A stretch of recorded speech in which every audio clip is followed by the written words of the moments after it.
Welcome to our channel எஸ்டேட்காரங்க சமையல். நம்மளோட சேனலை நீங்கள் ஃபஸ்ட் டைம் பார்க்குறீங்கன்னா மறக்காமல் சப்ஸ்கிரைப் பண்ணிக்கோங்க. பக்கத்தில் இருக்க பெல் ஐக்கானையும் கிளிக் பண்ணிக்கோங்க. அப்போ தான் நான் போடுற வீடியோ அப்பப்போ உங்களுக்கு நோட்டிஃபிகேஷனில் வரும். இன்றைக்கி வெண்டைக்காய் வச்சு ஒரு கிரேவி தான் பார்க்க போகிறோம். அதுக்கு கொஞ்சமாக எண்ணெய் சேர்த்து 50லேருந்து 75 கிராம் அளவுக்கு சின்ன வெங்காயம், ஒரு மீடியம் சைஸ் தக்காளி சேர்த்து நல்லா வதக்கி எடுத்துக்கோங்க. ரொம்ப கலர் சேஞ்ச் ஆகணும்னு அவசியம் இல்லை. ஒரு கண்ணாடி பதத்துக்கு வெங்காயம் வந்தாலே போதும். இப்போது அளவாக கொஞ்சமாக தேங்காய் துருவி சேர்த்துக்கிறோம்.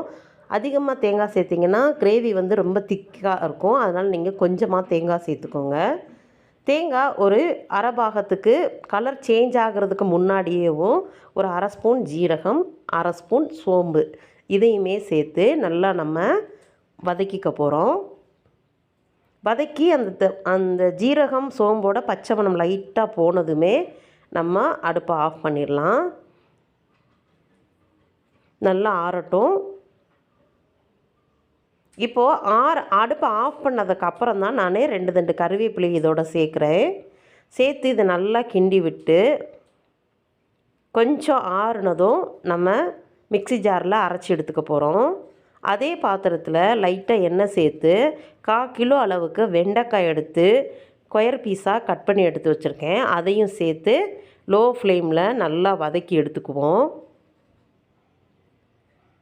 வெண்டைக்காய் வதக்காமல் சேர்த்தோன்னா அதில்குள்ள அந்த பிசுபிசுப்புத்தன்மை வந்து நமக்கு கிரேவியவே ஸ்ட்ரக்சரவே மாற்றிடும். அதனால மேக்ஸிமம் லோ ஃப்ளேமில் வச்சு அதோட பிசுபிசுப்பு தன்மை போகிற அளவுக்கு வதக்கி எடுத்துக்கோங்க. ரொம்பவும் குக்காக வேண்டாம், கலர் சேஞ்ச் ஆனால் மட்டும் போதும். இப்போ அதை மாற்றி எடுத்து வச்சுக்குவோம். அதே பாத்திரத்தில் நான் 1.5 ஸ்பூன் அளவுக்கு எண்ணெய் சேர்க்குறேன். எண்ணெய் ஹீட் ஆனதும் ஒரு 5லேருந்து 6 வெள்ளைப்பூடு பல் தோலோட சதைச்சி வச்சுருக்கேன். அதையும் சேர்த்து அதை லைட்டாக வதக்கிக்குவோம். இப்போ 50 கிராம் சின்ன வெங்காயம் ரவுண்டு வாக்கில் கட் பண்ணி எடுத்து வச்சுருக்கேன். அதையும் சேர்த்து நல்லா கண்ணாடி பதத்துக்கு வதக்கி எடுத்துக்குவோம்.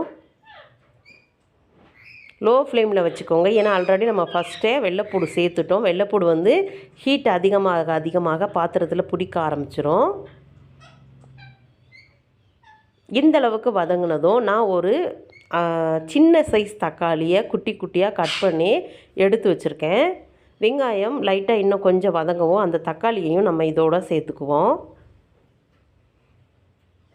தக்காளியையும் சேர்த்து ஒரு கிண்டி விட்டுட்டு இப்போது இந்த வெங்காயத்துக்கும் தக்காளிக்கும் தேவையான அளவு உப்பு இப்போவுமே நம்ம சேர்த்துக்குவோம்.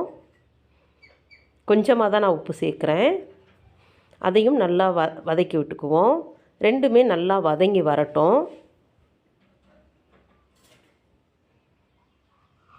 வதங்கி நம்ம சேர்த்த எண்ணெயெல்லாம் நல்லா பிரிஞ்சு வர ஆரம்பிச்சிருச்சு. இப்போ கொஞ்சம் கொஞ்சமாக தேவையான மசாலா ஒரு 1/4 டீஸ்பூன் அளவுக்கு மஞ்சப்பொடி, காரம் இல்லாத வத்தல் பொடிங்கிறதுனால நான் 1 ஸ்பூன் எடுத்திருக்கேன். 3/4 ஸ்பூன் அளவுக்கு மல்லித்தூள் சேர்த்துக்கோங்க. 1 ஸ்பூன் அப்புறமும் கொஞ்சமாக நான் சாம்பார் தூள் சேர்த்துக்கிறேன். எல்லார் வீட்லேயுமே குழம்பு தூள் இருக்குன்னு சொல்ல முடியாது. சாம்பார் தூள் இல்லாத வீடு இருக்காது. அதனால் நான் சாம்பார் தூள் தான் செலக்ட் பண்ணியிருக்கேன் இன்றைக்கி.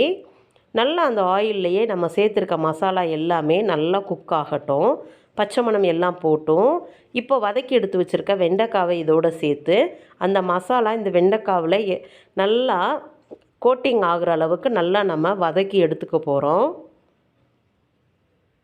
வெண்டைக்காவை நல்லா வதக்கிட்டு இப்போ மிக்சியில் அரைச்சிருக்கோம் பார்த்திங்களா அந்த பேஸ்ட்டு, அது கூட நான் கொஞ்சமாக புளி சேர்த்து அரைச்சிருக்கேன். அதையும் சேர்த்து நல்லா இந்த மசாலா தேங்காய் வெண்டைக்காய் எல்லாமே நல்லா மிக்ஸ் ஆகிற அளவுக்கு கிண்டி விட்டுக்கோங்க. கிண்டி விட்டு அதாவது அதோட பதம் தண்ணி ஊற்றி கொதிக்க விடுறதுக்கான பதம் எப்படி இருக்கணும்னா, நம்ம சேர்த்துருக்க மசாலா எல்லாமே அந்த ஃபஸ்ட்டு நம்ம ஆட் பண்ண ஆயிலில் குக் ஆகி அந்த எண்ணெயெல்லாம் பிரிஞ்சு வரணும். லைட்டாக எண்ணெய் பிரிஞ்சு வந்த உடனே நீங்கள் தண்ணி ஊற்றி கொதிக்க விட்டுறாதீங்க. அப்போ அந்த மசாலாவோட ரா ஸ்மெல் வந்து லாஸ்ட் வரைக்கும் இருந்துக்கிட்டே இருக்கும். கொஞ்சம் கொஞ்சமாக கிண்டி விட்டு அந்த ஆயில் வந்து நல்லா பிரிஞ்சு வரட்டும். மேக்ஸிமம் இந்த டைம் வந்து நீங்கள் அதிகமாக எடுத்துக்கிட்டிங்கன்னா குழம்போட பச்சை மணம் வந்து அவ்வளோவா இருக்காது. மசாலோட பச்சை மணம் குழம்புமே டேஸ்ட்டாக இருக்கும். இப்போ நம்ம எந்த அளவுக்கு தண்ணி தேவையோ அதாவது தண்ணி நல்லா கொதித்து குழம்பு வற்றி நம்மளுக்கு எந்த அளவுக்கு கிரேவி தேவையோ அந்த அளவுக்கு போதுமான அளவு இப்போமே நீங்கள் ஊற்றிக்கோங்க. இடையில தண்ணி எதுவுமே சேர்க்கக்கூடாது. லோ ஃப்ளேமில் நம்ம நல்லா கொதிக்க விட்டுறலாம். கொதிக்க ஆரம்பிச்சிருச்சு. நல்லா கொதிக்கட்டும். நமக்கு கொதித்து அந்த தண்ணி வற்றும்போது நம்ம சேர்த்துருக்க எண்ணெய் எல்லாமே லைட்டாக மேலே பிரிஞ்சு வர தொடங்கிரும். லைட்டாக நீங்கள் கிண்டி விடுங்க, அடியில் பிடிச்சிராம. அதாவது கிரேவி ரெடி ஆயிருச்சு. அதிகமாக இருந்த தண்ணி எல்லாமா வற்றி நமக்கு போதுமான அளவு கிரேவி உண்டாயிருச்சு. நமக்கு நீங்கள் போதும்னு தெரிஞ்சுதுன்னா நீங்கள் அடுப்பை ஃப்ளேமை குறைச்சி வச்சுட்டு அது கொதிக்கிறதுக்குள்ளே நம்ம இதுக்கான தாளிசம் ரெடி பண்ணிக்கலாம்.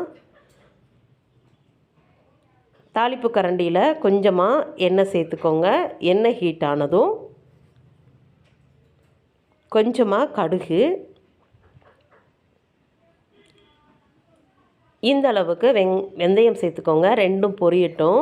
பொரிஞ்சதும் அதில் ஒரு 2 தண்டு கறிவேப்பிலையை நம்ம அதில் சேர்த்துக்க போகிறோம். கறிவேப்பிலை சேர்த்து நல்லா பொரியட்டும். கடுகும் வெந்தயமும் கறிவேப்பிலையும் நல்லா பொரியட்டும். இப்போது இந்த பக்கம் குழம்புமே நமக்கு ரெடி ஆயிருச்சு.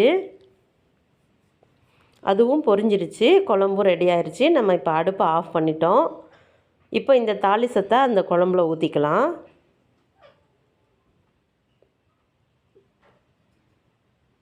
அதாவது வெண்டைக்காய் கிரேவி ரெடி ஆயிருச்சு. எப்போவுமே வாரத்தில் 1 டைம் வெண்டைக்காய் சேர்க்குறது ரொம்ப நல்லது. ஒரே மாதிரியான கிரேவி செஞ்சு கொடுத்தோன்னாலும் பிள்ளைங்க சாப்பிட மாட்டாங்க.